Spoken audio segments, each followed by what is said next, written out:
checker like Yuvraj Singh's bowling it, yeah. I really don't mind. You hit me once, I hit you back. He's bowling like my Auntie Annie when she'd had too much sherry to drink. Played over my head, then I set fire. मैंने कहा बेटा बेटा होता है और बाप बाप होता है. Hello and welcome to a new episode of Pie Checkers Cricket Podcast. This is Vivek along with my fellow Pie Checkers Sai, Shivam and Sumer. Today we have two very special guests with us. Our first guest is a writer, TEDx speaker, head of sport at Editor G, and on weekend smashes bowlers around for fun in Delhi corporate tournaments. Yash Chawla, welcome to Pie Checkers Cricket Podcast. Thank you, it's a pleasure. Our second guest personifies the phrase Bahumukhi Pratibha ke Dhani. Former Indian Test cricketer, a best-selling author, a very popular multilingual commentator, a savvy social media cricket expert, and now an entrepreneur. Sarvagun Sampann, Akash Chopra ji, welcome to Pie Checkers Cricket Podcast. Thank you so much, brother. But first, you did have to really embarrass me right at the start. Bahumukhi Pratibha क्या होती है समझा देना. Even though I'm a Hindi commentator mostly, but Bahumukhi Pratibha. I thought you were talking about Mahendra Singh Dhoni. Bahumukhi Pratibha. So we know that you love the test format of the sports. Hence, we thought we'll quickly start with a T20 shootout and get it out of the way. So this is a rapid fire round where me and Sai will ask you alternate questions and you will have to give the answer not more than a few words and possibly within 10 seconds. So if you are okay, then we can start. Shoot. Who was the toughest bowler you faced in international cricket? Jason Gillespie. Steyn or Anderson, who would you least like to face? Steyn. Which current IPL team would you want to play for? Chennai Super Kings. Who was the second most fun opening partner you ever had? Assuming Viru was the first. Gautam Gambhir. One second, what was the conversation like Gautam Gambhir? Was there much or it's just, glove and gone? Glove and gone. Very entertaining. Actually, I should actually change my answer. Shikhar Dhawan. We at least had like lots of mid-wicket, mid-pitch conversations, and those conversations would be like just bizarre from time to time. So yes, maybe Shikhar Dhawan, another left-hander. So when were you more nervous, commentary debut or India debut? India debut, definitely. Commentary, I mean, talking is still easy, no? I'm from Delhi. Yash will agree. Did you have a case of the nervous 40s often? It turned out to be the case when I played for India. Never before, never after. But yes, when I played for India, I was getting out of 40s for no rhyme or reason. So yeah, nervous 40s, we can call that, if such a thing exists. Most difficult Indian bowler to play or score against?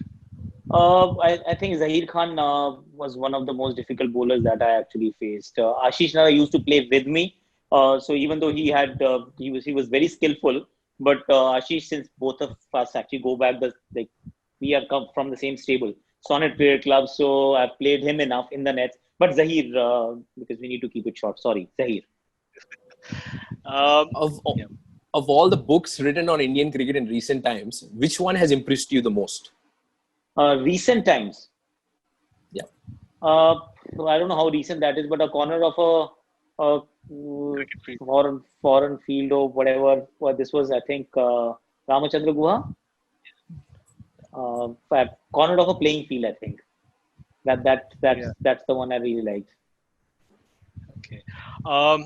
Rank in order of preference for tests: Virat, Kane, Root, Smith, Babar. Virat, Smith, Kane, Babar, Root. Virat in a way turned out to be the next Sachin-like player for India. Who do you think is going to pick up the mantle after Virat? Shubman Gill could be that guy. Who is more talented, Rohit Sharma or Virat Kohli? Rohit Sharma. Complete the sentence. Politics in DDCA is as bad as COVID-19. Rank in order of preference as captain: Ganguly, Virat, Dhoni. Dhoni, Ganguly, Virat. Interesting. Pick one. Coaching Team India or commentary? Commentary any day. Zero accountability, boss. And I'm my own boss. I don't have to really get people together. It's easier. Sure. MVP in world cricket currently. MVP in Ben Stokes. And finally, get styled by Giorgio Armani or remain Atmanirbhar? Atmanirbhar. My wife is my stylist. Can't get that wrong. Which explains why you're the most well-dressed commentator in Indian cricketing circles. That only explains that my wife has good taste. So nice. Fair enough. That was great from you. Akash, as expected, although you didn't like T20 much to play, you were very, very good with our rapid fire. Moving from rapid fire to the song that has been trending, I think, world over since yesterday. मैं पल दो पल का शायर हूँ. What is your take about MSD? I mean, was it expected? Just the timing was not known. Did you think he would play for India again post that World Cup? To be very honest, it was inevitable. We were only delaying it, but then it's one of those things where since you mentioned a song, the other song that comes to your mind always with MSD is that Abhi na jao chhod ke abhi to dil bhara nahi. So that's what you would always feel because you want him to play forever. That's your just the inner desire to see Mahendra Singh Dhoni play. But if I were to put an analyst hat, I'd tell you that yes, it was inevitable. It was expected, and it happened in a very unique, in his own inimitable fashion. An Instagram post, and poof, he was gone.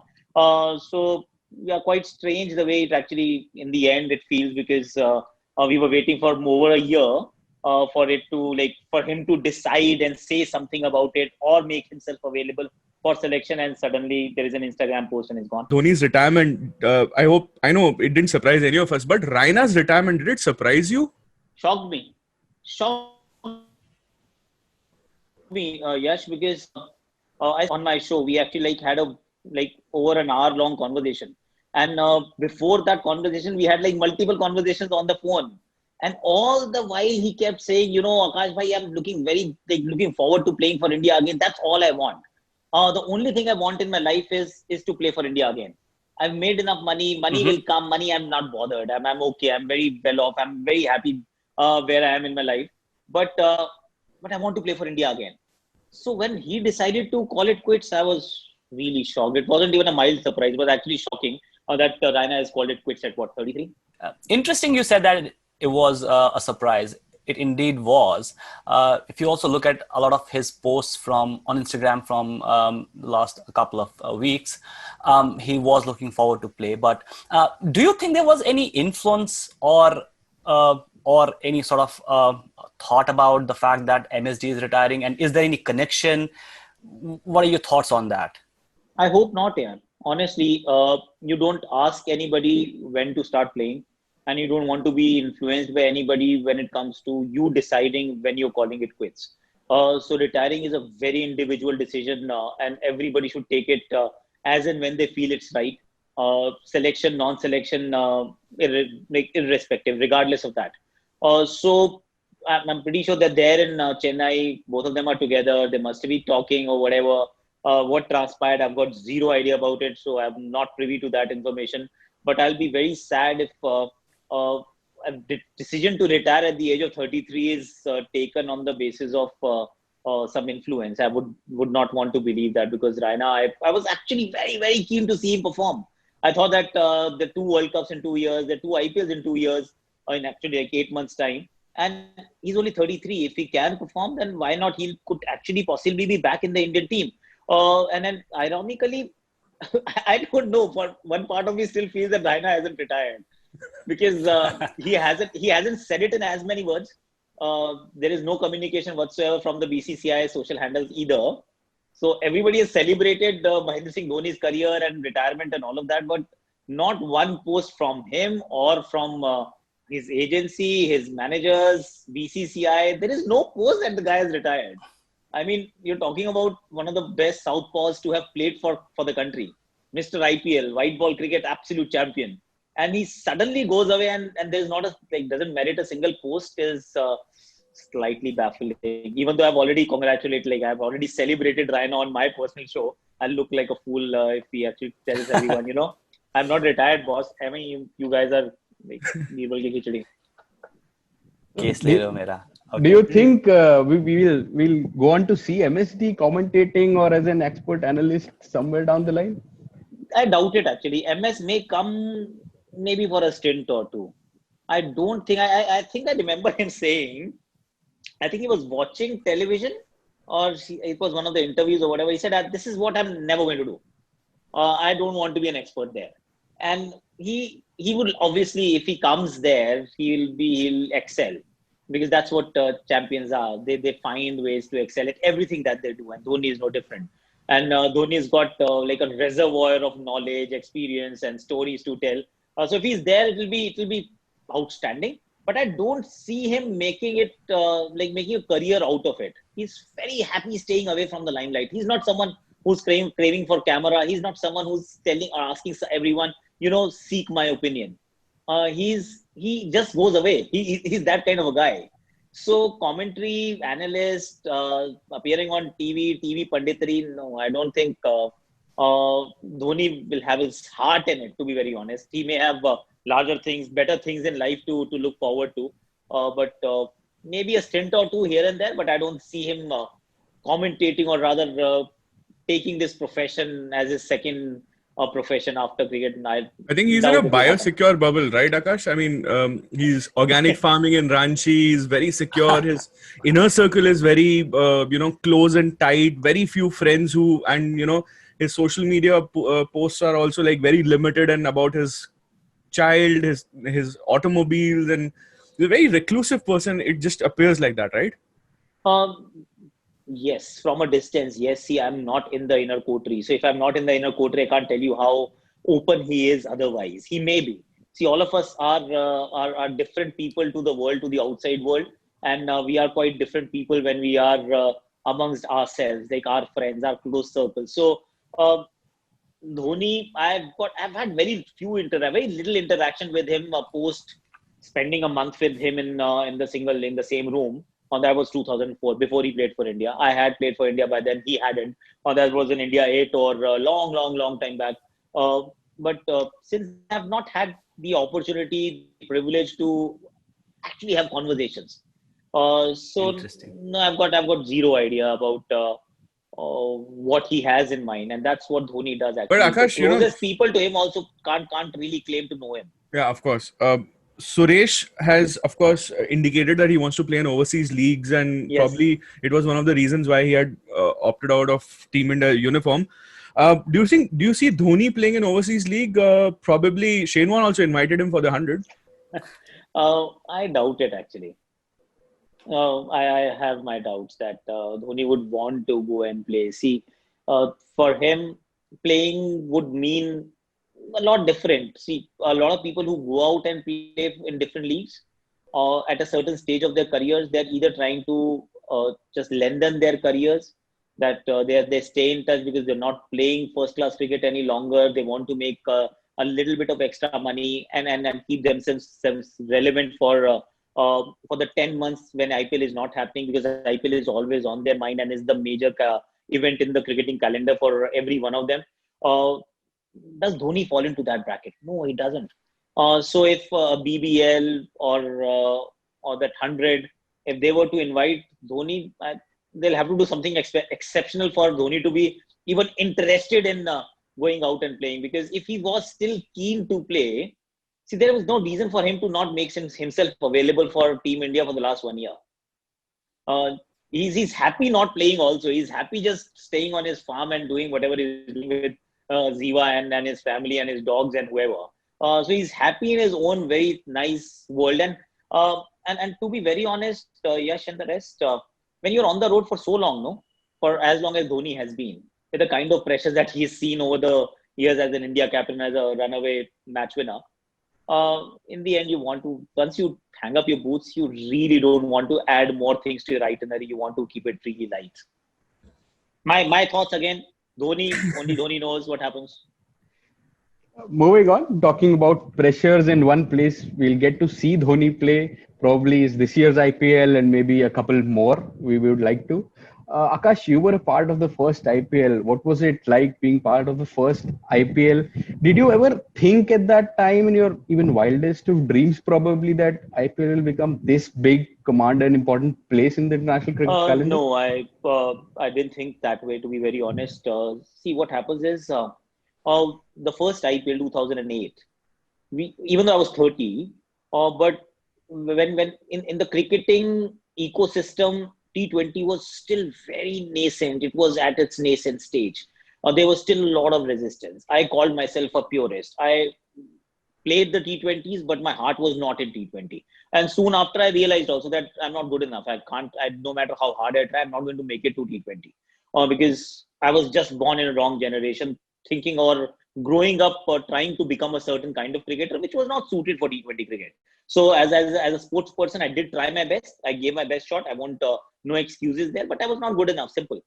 So that I learned very quickly. And a certain amount of reservation also leads to even believing that, eventually things will fall in place and T20 is not going to become this big a monster in the end. You actually believe that, eventually one day cricket and test cricket and they'll be relevant. T20 will still be a bit of a hit and a giggle and it will go away after a little while. So no, I had zero idea. I have no idea that IPL will become so important. And also not just the IPL, guys. Think about it. We have 365 days in a year. In a non-COVID year, you have 330 days of T20 cricket happening in various leagues across the globe. So it's not just about the 60 days of the IPL. It's about every other country trying to do the same thing for their own domestic cricket or find a significant way of driving some revenue. So T20 has become the most important format in the world at this point in time. If it wasn't, we won't see 330 days of private T20 leagues happening across the globe. Fair enough. Fair enough. Now that you were part of that first IPL, how was it being part of that first game of KKR, that atmosphere? It was the first time players like Ricky Ponting, Saurav Ganguly, Brendan McCullum, Ishant Sharma, who was kind of had apparently Ricky Ponting as his bunny in the initial years, in the same dressing room. How was the atmosphere like? So when we talk about that first game, I was not even at the ground, to be honest. It was at the Chinnaswamy Stadium. I was left behind. So a very short, like a squad traveled to, or used to travel those days, like about 14, 15 guys. And while the squad strength was about 35. So a lot of people were left behind. So I was actually watching that game with Cheteshwar Pujara in his room, I think, and having some vegetarian thali in ITC Shunar Bangla. So that's all I know, that that's what we did on that night. Watched KKR play from a distance, even though you were KKR players, and IPL needed that kind of a start. That okay, just make it a blockbuster. First night, first show, an absolute full house, and it becomes a super hit movie. That's exactly what happened. So the only thing that I remember is just bowing down to Brendan McCullum the next time I saw him. Next morning or day after, whenever they came in, I saw him in the lobby and I said, Brendan, what are you, man? I mean, how did you do that? Because what he did was unheard, unseen, unthinkable. 158 runs in 20 overs cricket. I mean, if the team scored that many, you would be happy. And during those times, 130, 140, 150 was still trying to figure out what that format was all about. So one guy scoring 158 just set the world on fire. Fair enough. Talking about large squads, since you mentioned you weren't part of that first game in the dressing room, we as fans and a lot of fans have this opinion or notion. Do any of the players ever know before the auction who's going to bid for them? No. It's almost impossible for you to know, unless, of course, there is some amount of conversation. See, what happens is when you release players, so over a period of time, first time auction, nobody knows. But then once a player has been with one franchise for a significant period of time and you're trying to release that, or you've released that player, you would want to have that conversation before releasing. If he's a senior guy, you know what, they're going to actually either use right to match card, or we are going to try and go for you till that time, because you are in our scheme of things or you're not in our scheme of things, whatever, one way or the other. But this conversation does happen for people who you want to retain or at least have good relationships. And I think what comes to my mind, it may have happened with say when Shikhar Dhawan was left out from Sunrise Hyderabad, when Chahal was left out of RCB, when they let go of these guys, that okay, guys, go ahead and go into the auction. We have not retained you. Now either we are going to use the right to match card if it's available, or we are going to bid for you, because eventually both teams went for them to a certain extent, and then of course RCB was able to retain and SRH could not retain. So that's a different story altogether. But that conversation has started happening, but then it's anybody's guess, to be very honest, that who's going to go after you. There could be two sides till that's happening, or the third side can't really enter, and if it's already past that ceiling, you won't enter at all. Akash, Robin Uthappa and Suresh Raina have been quoted as saying that the BCCI should probably allow some of the Indian cricketers to participate in foreign leagues, T20 leagues. They claim that this will help increase the overall quality level of Indian cricket. What are your thoughts on that? See, I'm not sure about the quality of Indian cricket improving or benefiting, because people have now gone out and played T20 leagues across the globe, but then they should be allowed. If you're not in the contracted list of players, if there's the list of contracted players rather, if you're not a part of that, then it makes no sense for you to be bound to a rule or a separate contract that if you are playing the IPL, you can't go out and play elsewhere. There will be only a handful of people, let's be honest. Who are we talking about? It's not that half the Indian players are going to go and play, because they won't even get franchises. They will not get a contract outside. There are only a handful of cricketers, Robin Uthappa, Suresh Raina, Harbhajan Singh, and that's about it. You can't think of too many names who will be attractive to leagues outside India and who would actually get a gig and who are also playing the IPL. These guys they've played for India, and they're no longer in that list of contracted players, so they're not going to make it back. They're not in their immediate plans as far as BCCI is concerned. And they don't want to play first-class cricket, and it's absolutely right. If they don't want to play first-class cricket, then where do they play cricket? So they do not play any cricket for 10 months. So all these guys are on decent pay scale, like decent pay in terms of the IPL. So they are not really looking to make that extra dosh. They want to play cricket, and it's a travesty if we don't allow people to go out and play. They must play. If they're not contracted, go out, play, become better players, come back and play the IPL. Why not? Akash, talking about T20 leagues, IPL won't allow any spectators for first few days. Do you think it's a good idea to play attempted recorded sounds like the EPL is doing, the La Liga is doing, or the Champions League is doing, just to drum up the atmosphere for a better viewing experience for television audience? There will be. So no audience means that there will be some amount of ambience noise which will be coming through our TV sets. That's almost written in stone for any live sport across the globe now. IPL is no different. Of course, watching an absolutely empty stadium will be a different kind of experience. Players are going to feel the pinch to begin with, and then they'll get okay with it. That this is how it is going to be. And let's be very honest, everybody realizes that this will be perhaps the most watched IPL edition of all times. We're talking about 12 editions, and this edition may actually garner more eyeballs than any of the editions that we have seen so far. So players will realize and understand that it doesn't matter how many people are there in the stadium. It's all about how many people are watching.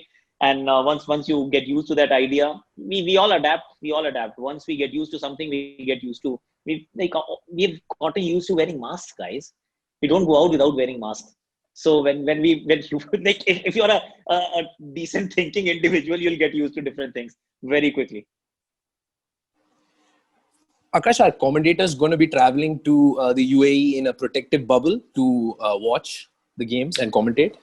See, some will, because World Feed commentary has to happen from the venue. So there will be English commentary, that World Feed commentary, the toss that happens, the post-match and all of that, that's still going to happen, right? So those people are going to travel. Beyond that, there is no clarity thus far. We will get to know. I'm sure BCCI, the broadcaster Star, they're all working on the SOPs, the different SOPs of creating biosecure bubbles for the production people as well, because they need to travel. How many can travel? How many people can be in one bubble? Who's going to take care of that bubble, and who goes and goes out and all of that? So a lot of those moving parts are still there. But definitely English commentary, the world feed will happen from the venue. There are no two ways about it. And recently, Brett Lee had stated that CSK, in his mind, are favorites due to the kind of tracks we're expected to get in the UAE. But if you think about it from that perspective, even Delhi Capitals and KKR also have, pedigreed quality spinners in their squad. So do you think that certain teams are really going to have the upper hand in this IPL, given that it's going to be played in UAE and not at home? It will make a difference. CSK was formidable at home, almost unbeatable at Chennai. The good thing is that they're going to be still the same in the UAE. The only thing that may go against them will be just the age of the players and the heat. Of course, they get used to bigger grounds because all the grounds are going to be now fairly big. A lot of running around, so fitness will be a question. Everybody will be a year older, and all these players are not really regular current cricketers. Now Dhoni is retired, Raina is retired, Raidu hasn't played competitive cricket for a while, Kedar Jadhav hasn't played competitive cricket for a while. There are quite a few names in that camp who haven't been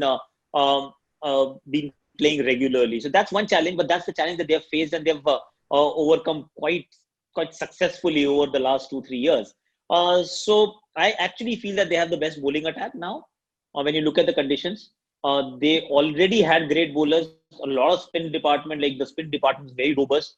They've added Piyush Chawla to it, so they've got more options, as many as 3 spinners, Tahir, Karan Sharma and Piyush Chawla. They've got Jadeja, they've got Harbhajan Singh, they've got Mitchell Santner.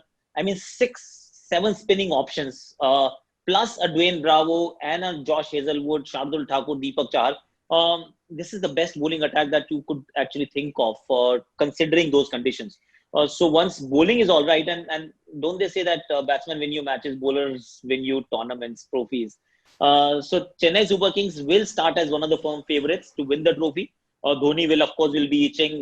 Raina will be itching. These guys are going to score runs, a lot of runs, spin-friendly pitches. So CSK, I think it'll be a shocker if they don't make it to the Final Four. Akash, one of the earliest memories I've had of IPL is, of course, Shane Warne smoking in the balcony for Rajasthan Royals. But one more thing, very interesting thing was the fake IPL player on Twitter. Who was it? Oh, Yash, sharam karo, yaar. Yash, you to, of all people should have known by now. I mean, the guy wrote a book, yaar. There is a book called, okay, just Google it. Fake IPL player. There was a guy called... I'll tell you. I have his number also. Wait, I think I have his number. But there was this rumor at one point in time that you were the it was fake me. IPL Yeah. Of course. Fake IPL. No, I have deleted his number. Maybe Anu something. Anupam. His name was Anupam. Anupam was his name. He wrote a book after that. I think with HarperCollins, my publishers as well. The book on fake IPL player. The book was half as interesting as compared to his blogs. His blogs, actually, the blogs were interesting. The only problem, see, there are two sides to that story. My team never believed that it was me. So as far as that is concerned, I was always in the green because nobody believed that Akash is actually the guy who's either writing it or leaking information for a simple reason that half the things that were written in that blog were false, incorrect, factually incorrect. He's writing about us going to Durban when we are actually in Cape Town. Now, the funny thing is it was happening in South Africa and the media didn't have any way of verifying information. That was still 2008, right? It's not 2009. It's not 2020. So but good masala, huh? Good masala. Oh, lots of masalas. There are two sides to the story. One was team and teams never believed that it was me. It was flattering to actually believe that people thought that I could write that well because those were beautifully written fiction pieces. The only problem I had with that was it was malicious. So anything that's related to me or my name getting dragged into something which was malicious in nature got my goat that it's not right. Yeah. Even so leaking information, becoming a fake IPL player and all of that is still, in my book, is is less problematic as compared to the fact that something is written in a very malicious form where you're degrading people and people are forced to believe that it could be Akash. And that didn't sit right with me. Other than that, it was fine because he was just writing a lot of rubbish and people were lapping it up. Once in a while, somebody will ask me, because the moment this story came out, that's the fun bit, right? That once the story came out that it's not Akash, actually I was sent back halfway through. Sanjay Bangan and I had actually we were sent back after about 2-3 games. The fake IPL blog still continued. I appeared on the host broadcaster that season itself. I was sitting in their studio, but that was not juicy enough story for the media to carry. News channels had a good time. News channels loved it. I know, and they didn't want clarification. That's the funny bit. Arey, pooch to lo kam se kam, but they didn't want it because don't let the truth come in the way of a good story. Yeah. One quick follow-up. You said a lot of things that were written in that blog were wrong, but quite a few of them were also factually correct. How do you think he had access to so much information, or was it just hunches? See, that's the point. We assume that it is correct. You could guess. You could just keep guessing, keep throwing, like shooting in the dark. You will also perhaps hit like 3 out of 10. It's like just keep saying something. When teams are not there, teams are not partying, but he's just telling us stories and just linking up people and doing all kinds of stuff. I don't know. See, I didn't read every single bit. There may be something that was factually correct, but to get basics wrong, where KKR is supposed to play in Cape Town and we've reached Durban. Now that just showed poor homework, because you should know that our game is in Cape Town. Why would you actually tell us? Why would you tell the world that we have actually reached Durban? But those things also happened and nobody bothered. So that was the funny bit. And I think once nobody's bothered and willing to believe everything that's been dished out, that empowers you to write whatever. So I think it's still an assumption that a lot of things that he wrote or some of the things, few things were right, factually correct, except Kings 11 versus KKR when both teams are playing. I don't think anything else was actually factually correct. And then those things were like the matchups were available for everyone to see. I check it like you read Singh spelling it, yeah? I really don't mind. You hit me once, I hit you back. He's bowling like my Auntie Annie when she'd had too much sherry to drink. Played over my head, then I set fire. मैंने कहा बेटा बेटा होता है और बाप बाप होता है.